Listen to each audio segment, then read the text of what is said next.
Hey, YouTube family, and welcome to another show of the Kevin Strong Show. And in this video, we're going to talk about a couple of things. We're going to talk about layoffs. They're at a blistering pace. It hasn't been this bad since 2009, the great financial crisis. And how will that affect housing? A lot of people think that once the layoffs start, inventory is going to skyrocket. It's going to create an opportunity for a lot of people to buy. That's not necessarily the case in each state. I'm going to show you some historical data that pushes back on that narrative that people are probably going to be in these homes for a lot longer, even if they can't afford to make the payment. So welcome to the show. If you're new, start off by saying smashing that like button, subscribe, comment, and share. Before I care, I want to give a special shout out to one of my subscribers before we get into the video today. This lady probably wants to remain anonymous. Very, very, very proud of her. She and I have been going back and forth talking. She just closed on a piece of property in a state well below market value. And when she resells it, it'll be a multiple seven-figure profit. Multiple. Not like one, not like two, not like three, maybe four. Multiple seven-figure deal. And she's also in the process of getting another piece of property under market, and that's going to be potentially a multiple seven-figure deal. So congratulations to this lady. She was not born in this country, and she is definitely financially independent and is really, really, really set up for the future. So congrats to her. She is a subscriber. I know she's watching. So I just wanted to take that moment and pause. On a second note, one other thing, personal, I was feeling kind of dirty a little bit, man. Like last week, I like to play poker. I'm a beginner. So I went to Muckleshoot, which is in Auburn, right? And I had never gone there before. So I'm not a smoker. I'm kind of a health person. And I go into this section and it's smoking. So I'm thinking the whole damn casino is smoking. I didn't find out till after the fact. They're like, no, dude, you have to go in another section where there's non-smoking. Kind of felt like after that. Then yesterday I was at a hockey game, in Kent. So last week, casino, people are smoking. I was at an amateur hockey game. I felt like a dirty hillbilly. So I figured, hey, why not go for the trifecta? And after shooting this video, I'm going to top it off by going to Walmart. Just kidding. But if you're laughing, smash that like button. Okay, no more jokes, but I did want to take that pause for the cause and recognize a subscriber who is killing it. This lady is just phenomenal. So let's talk about layoffs. What's happening with layoffs? Layoffs surged in February to the highest level since 2009. This is what some of the bear camp was advocating, that this will be the linchpin that ultimately leads to popping the housing bubble. And as I indicated at the start, that may or may not be true. And I'll show you some information that pushes back on that. So we're going to go ahead and look at some of this stuff. Basically, what they're talking about, as I said at the outset, is that in the first 2 months, I think we've lost almost like 200,000 people, job layoffs, and we haven't hit that mark since 2009. And there you see it right here. They say companies plan to cut 84,000 jobs in February, a 3% increase from the previous month, and a 9% jump from the same time last year. I'm seeing a lot of information that people are having a hard time replacing their job once they're laid off. Quality jobs that pay a decent wage are few and far between, and most of the jobs that are available are low wage jobs that definitely are not keeping up with the rising cost of inflation. I just indicated this, the number of high paying jobs is dwindling. Excuse me. Some people think that the initial canary in the coal mine when it comes to layoffs is going to be white collar jobs, management jobs. AI is replacing a lot of jobs, and it's also affecting people who are in management. Technology companies bore the brunt of the job losses in February, with the industry shedding 12,000 employees in total. The tech sector has lost almost 30,000 jobs since the start of this year.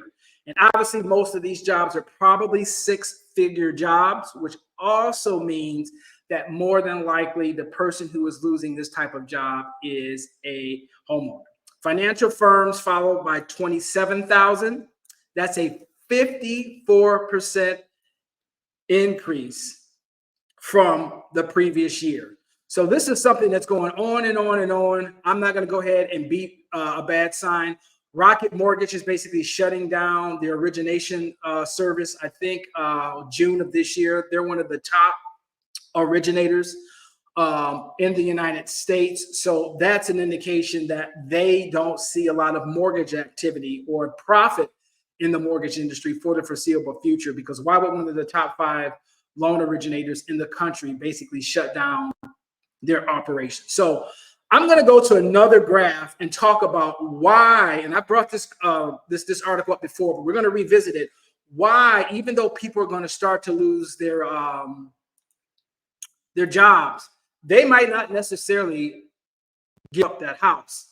And if they're not willing to give up the house, that in some markets is still going to trickle out the rise or at the pace in which inventory starts to tick up. So one of the narratives has always been, hey, Kevin, look, these people got a ton of equity, but inflation is going up. It's squeezing them from all different angles.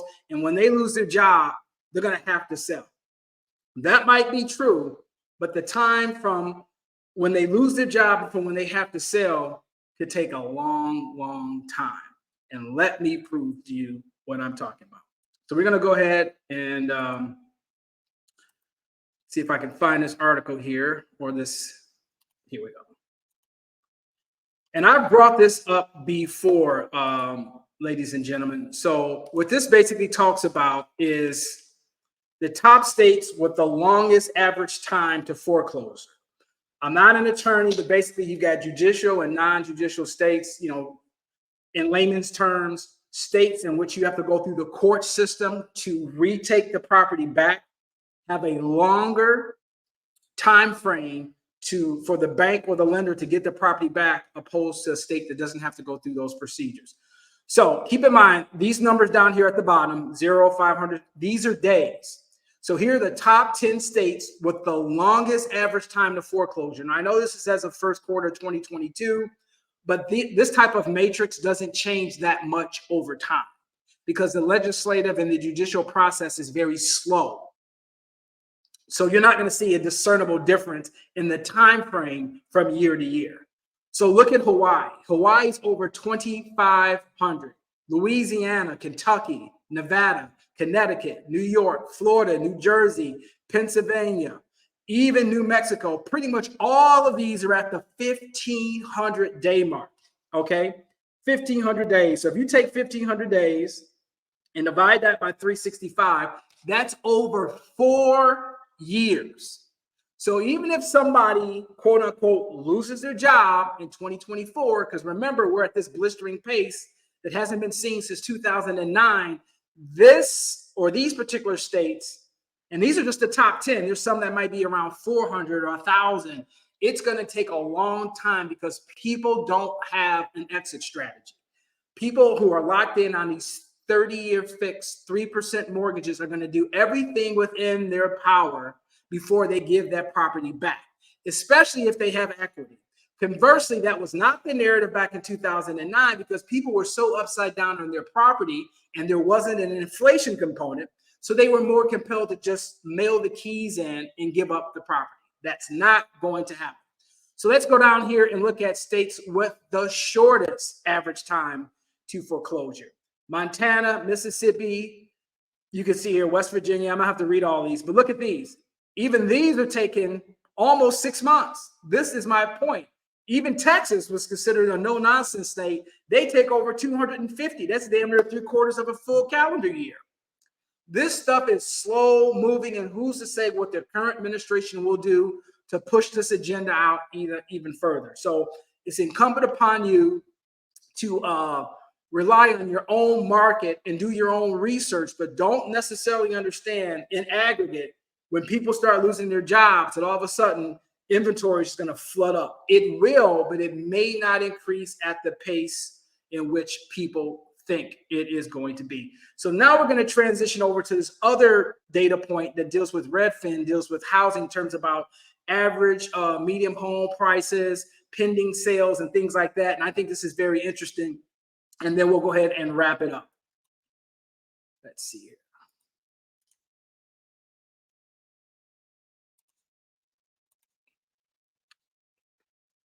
Okay, so this is Redfin's weekly housing market data. This is based on basically major metros throughout the United States.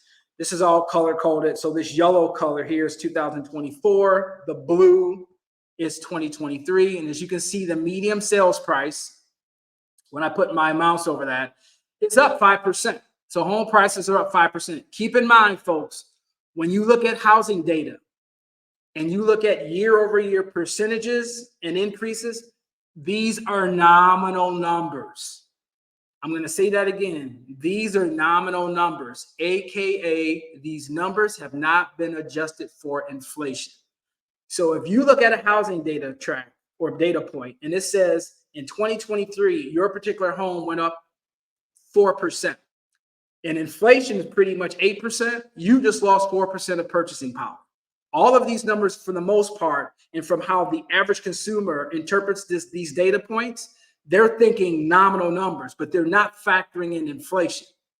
That is important. So without that, anyway, it's up 5%. If you look at the new listing median sales price, also up 5%. Okay, so that's homes sold. Once again, this is based on major metros throughout the whole United States.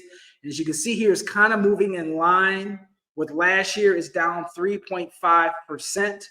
I think this number is kind of a leading indication about affordability and the affordability crisis. Even though the average home prices are still going up, the activity, the transaction, the volume in which homes are being sold in these large metropolitan areas across the United States is slowing up. And that's why mortgage applications are down. They haven't been this low, I think, in 30 years. And that also might be an indication why I said earlier why Rocket Mortgage decided to just shut down their loan origination